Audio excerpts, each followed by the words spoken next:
BSU BF first year BCom BSc semester first second third और fourth के लिए important class है Hindi literature और हिंदी सामान्य की, क्योंकि सेनापति का जो कवि परिचय है वो दोनों के अंदर आता है। तो चलिए शुरू करते हैं। PDF के लिए टेलीग्राम जरूर ज्वाइन करें, लिंक डिस्क्रिप्शन में है। तो सेनापति का परिचय, जन्म हुआ था अनूप शहर उत्तर प्रदेश के निवासी हैं। तो सेनापति की जन्म मृत्यु की तिथियां जो अज्ञात हैं।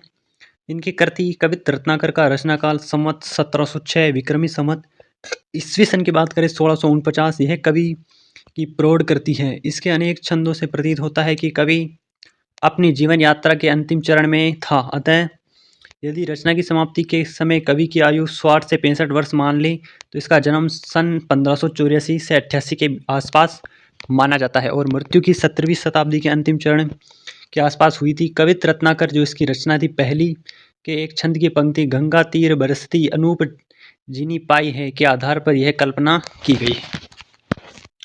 कवित्त रत्नाकर की पहली तरंग के एक छंद की पंक्ति गंगा तीर बरस के आधार पर कल्पना की गई है। अनूप नगरी अनूप शहर के इनके पिता को किसी व्यक्ति से प्राप्त हुई थी, इसलिए जनश्रुति अनूप शहर जिला बुलंदशहर को सेनापति का निवास स्थान मानती आ रही है। कवित्त रत्नाकर की पांचवी तरंग के एक छंद की पंक्ति चारी बरदानी ताजी पाई कम लच्छेन के पाइक मलेच्छन के काहे को कहाइए के आधार पर मिस्र बंधुओं ने यह अनुमान लगाया है कि सेनापति का संबंध किसी मुसलमान शासक के दरबार से था।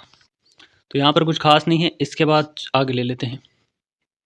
व्यक्तित्व की स्पष्ट व्यंजना उनके काव्य में यत्र तत्र देखी जाती है। वे आत्मसम्मान को ही विशेष महत्व देते थे तथा संकटापन्न होने की पर भी दुर्जनों से याचना करना ही उन्हें असह्य था। निरादृत करने वाले व्यक्ति के प्रति वे काष्ठ से अधिक शुष्क बन सकते थे। सांसारिक आकर्षणों के कारण धैर्य खो देना तथा उनकी प्राप्ति के लिए लालायित रहना उनके स्वभाव के प्रतिकूल था। सेनापति ने अपने श्लिष्ट काव्य की महत्ता द्योतित करने के लिए जगह जगह गर्वोक्तियाँ की है।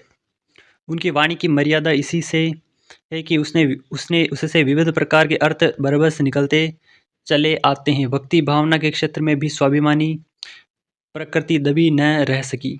यदि कर्मानुसार ही संसार में मोक्ष प्राप्ति संभव है और असाध्य देव की कृपा उससे संबंध कोई कुछ खास नहीं है इसके अंदर। तो यहाँ पर ये समाप्त हो जाता है। आचार्य शुक्ल ने इनके भक्ति काल के अंतर्गत रखा है कि काव्य रूप की दृष्टि से सेनापति रीतिकाल के अधिक निकट पड़ते हैं। उनका ग्रंथ स्फुट छंदों का संग्रह है। तो ये कुछ उसकी मूल बातें उनके थोड़ा सा आप ध्यान से इसे देख लेना और एक बार और देख लेना इस वीडियो को, या फिर PDF के लिए टेलीग्राम ज्वाइन कर लेना। आज के लिए बस इतना ही। Take care, bye bye. Subscribe जरूर कर लेना।